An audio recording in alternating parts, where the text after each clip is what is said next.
Então, gente, dentro dessa minha proposta, né, de repensar alguns filmes que podem fazer com que a gente pare, escute, reflita.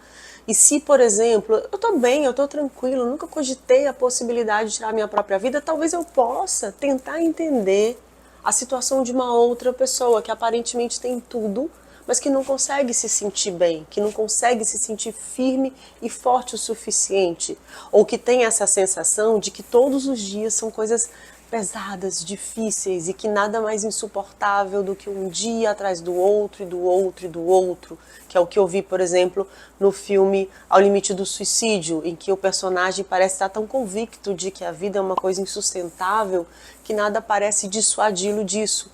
Então os filmes podem servir também para que eu consiga me colocar no lugar do outro. O filme também pode me servir para eu pensar assim, quem nunca em algum momento da vida disse assim, eu queria morrer. Nem sempre quando a gente diz que a gente quer morrer, a gente necessariamente quer tirar a própria vida. Às vezes não é uma situação tão importante e às vezes a gente está vivendo uma situação em que a gente se sente tão fraco, tão sem energia, tão sem vitalidade, que a gente chega a pensar que se for sempre dessa forma, talvez seja essa a melhor alternativa. E dentro desse universo de filmes que falam sobre a questão do suicídio, existem alguns filmes que são, talvez não sejam grandes filmes do ponto de vista técnico, mas sejam grandes filmes no ponto de vista do repensar. Um desses, por exemplo, é o filme The Discovery, com Jason Segel e Robert Redford, que fala sobre a história de um cientista que descobre que, na verdade, com a morte a gente não morre, mas a gente consegue viver de uma outra maneira. Ele estava tentando o tempo inteiro fazer o resgate da mulher dele, que havia, cometido suicídio. Ele tenta pensar em alternativas.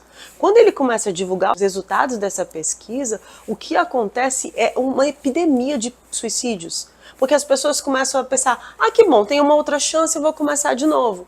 E isso é feito de uma maneira arbitrária, né? É quase como se fosse assim, de uma forma fútil. Não é porque eu estou desesperançado, não é porque eu estou muito deprimido, mas é simplesmente pelo fato de que eu posso zerar tudo e começar de novo. E a gente sabe que isso não é possível. A gente só pode começar a partir de algum lugar, de alguma coisa, da história que a gente construiu. Então, negar o nosso passado, querer que o nosso passado seja diferente para que a gente tenha um presente mais interessante e um futuro mais promissor, na verdade, só faz com que a existência ela fique diminuída, ela fique insípida. E essa é um pouco da discussão desse filme. Tem o filme Cake também, com a Jennifer Aniston, que foi indicada para o Oscar pela atuação que ela faz nesse filme, que conta a história de uma mulher que sofre um acidente. Nesse acidente, ela não só perde o filho, mas ela passa a ter dor crônica. Ela tem uma dor crônica que é física, ela tem uma dor crônica que é de alma, que é a dor da perda, a possibilidade de sobreviver à perda de um filho. Ela está separada do marido, ela está viciada em medicamentos, ela está o tempo todo funcionando nessa perspectiva. Ela vai para um grupo de apoio, ela se tornou uma pessoa extremamente, ela era muito rica, mas ela se tornou uma pessoa extremamente amarga, extremamente desiludida. E aí quando ela vai para esse grupo de apoio, em que uma das pessoas do grupo comete suicídio, ela, na tentativa de entender a vida dessa mulher e o que ela fez, e o que levou essa mulher a cometer o suicídio, ela começa a repensar e ter algumas possibilidades e alternativas. É um filme também que vale muito a pena, que a gente veja, para a gente entender, inclusive, o que está acontecendo hoje com a gente, em que, por exemplo, a gente está de luto, a gente está triste, a gente está sem perspectiva, e a gente tem a expectativa de que o remédio, ele tire essa dor da gente. Essa dor não é resolvida dessa forma. E como eu posso sobreviver a uma perda tão significativa, tão importante, tão avassaladora como a perda de um filho? Alguns dos filmes que eu resolvi rever, por exemplo, foi o filme Amor Sem Escalas. E aí minha filha está vendo comigo, mãe, o que esse filme tem a ver com suicídio? Eu, calma. Esse filme conta a história, O George Clooney era um homem que era especialista em demitir pessoas. Ele era contratado de um lugar que ia para fazer a parte difícil. Dizer para as pessoas que elas não são mais necessárias. E isso assim, arbitrariamente, E ele estava o tempo todo se treinando para fazer isso de uma forma mais pessoal e impessoal ao mesmo tempo. Por quê? Porque ele fala, ele conforta, ele consola, mas ele não se deixa abalar por aquilo ali. E é uma forma também dele não entrar em contato em 1 milhão de coisas, porque o objetivo dele era conseguir 10 milhões de milhas, ele não sabia o que ia fazer com essas milhas. E ele estava o tempo todo viajando, e ele se sentia muito confortável. Então, ele dizia sempre, né, quando a família questionava, você é muito sozinho? Não, eu estou cercado de gente, mas ele não tinha ninguém. E até que uma dessas pessoas que recebe essa notícia avisa, eu vou me jogar da ponte. E aí a personagem que trabalha com ele, que é vivida pela Anna Kendrick, ela fica angustiada e ele fala assim, não, a gente ouve isso todo dia, não precisa levar a sério. Né? A gente ouve todos os dias, se a gente for pensar, que alguém tá mal, que alguém tá ruim, e de repente a gente, nossa, fulano suicidou, nossa, fulano tirou a própria vida. Porque nem todas as vezes em que alguém fala que pretende tirar a própria vida, significa que essa pessoa não esteja pensando sobre isso.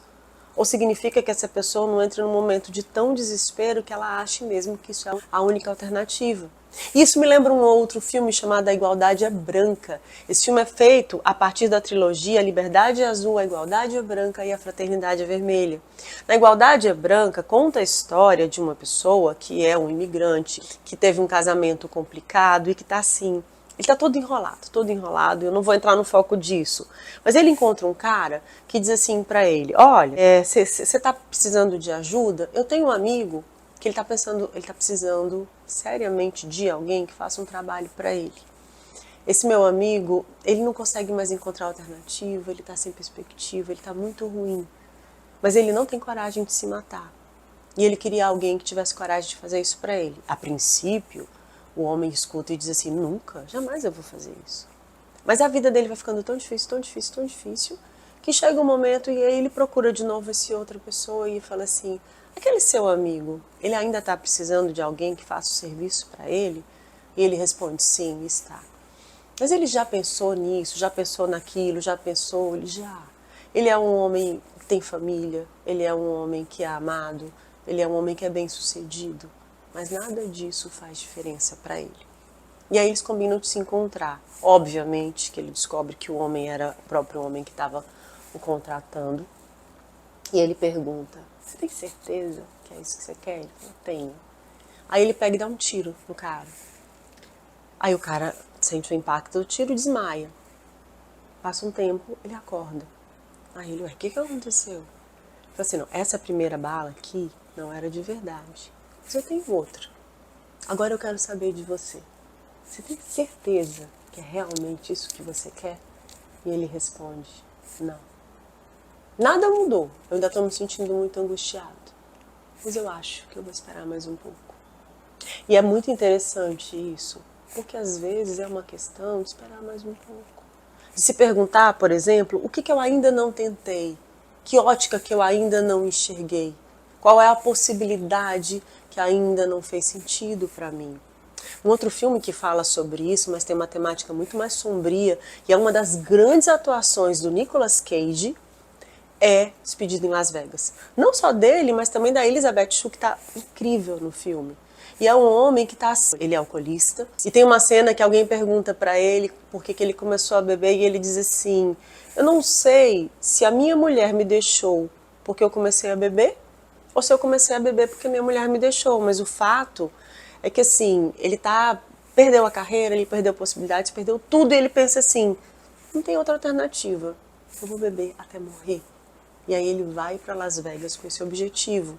Ele encontra com essa moça, que era prostituta, eles chegam a ter um romance, eles poderiam se apaixonar em outras circunstâncias, mas ele estava tão perdido nesse processo dele que ela chegou tarde demais para alcançá-lo.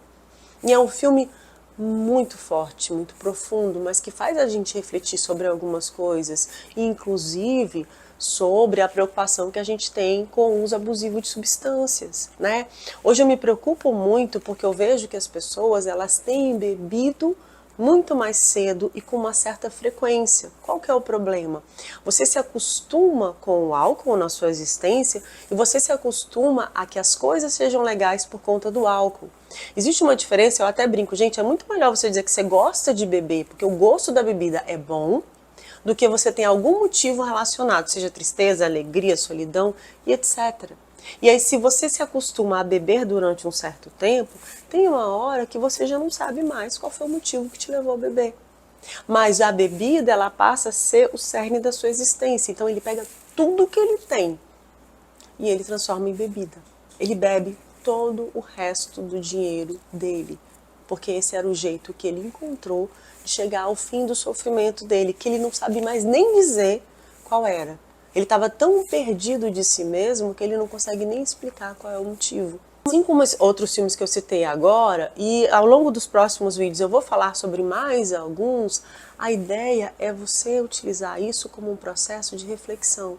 Não porque a gente está em setembro, não porque é setembro amarelo, não porque tem uma campanha, mas assim, e setembro não é para falar sobre suicídio, porque se a gente fala sobre saúde mental, se a gente fala sobre autocuidado, a gente dificilmente vai chegar a um lugar em que a gente não veja uma outra alternativa a não ser o suicídio. Se a gente pode pedir ajuda, se a gente pode conversar, se a gente pode se conhecer. E a gente tem que entender que quando a gente tem depressão, isso não é uma fraqueza. Às vezes uma depressão ela pode ser existencial devido à nossa dificuldade de administrar as coisas do dia a dia, a gente vai ficando menos resiliente, a gente vai ficando mais frágil e a gente vai suportando menos as coisas, mas às vezes é uma deficiência química e a gente precisa de alguém para tratar a nossa deficiência química, porque do contrário não é uma luta justa. Se eu tenho uma deficiência, se eu estou com amidalite, eu preciso de um antibiótico, eu não vou me curar sozinha. Se eu tenho hipertensão e eu preciso tomar um antihipertensivo, eu não vou me curar sozinha. Se eu tenho um processo de depressão, que é uma carência de substância, não é justo eu me culpar por isso. Se eu não me der a chance de ser tratada de modo que eu tenha condições de ser eu mesma e de eu poder saber o que eu estou escolhendo fazer ou não da minha vida. Então, assim, gente, são algumas reflexões que eu queria compartilhar com vocês e tô aberta para ouvir sugestões. Tem algum filme que você viu que eu não mencionei, que é muito importante, que é muito interessante, que valeria a pena? Eu lembrei agora, eu ia encerrar o vídeo, eu lembrei agora do Ted Lasso, que é uma série incrível, que foi acusada, inclusive, de uma positividade tóxica. Mas quem acompanhou a série vai entender por que ele precisa, por que o Ted Lasso precisa de tanta positividade. Porque ele está lutando o tempo inteiro contra seus próprios demônios, contra suas próprias sombras, contra as angústias que ele não conseguiu driblar. E aí ele tem uma situação de suicídio importantíssima na sua vida. E ele decide que com o otimismo dele, ele vai salvar todo mundo que ele puder. Até que ele depara com a possibilidade de, através de uma crise de pânico, fazer a terapia e entrar em contato com essas questões que ele não tinha coragem de evidenciar. Então, assim, gente, vamos pensar sobre isso, mas vamos pensar principalmente sobre a nossa saúde mental.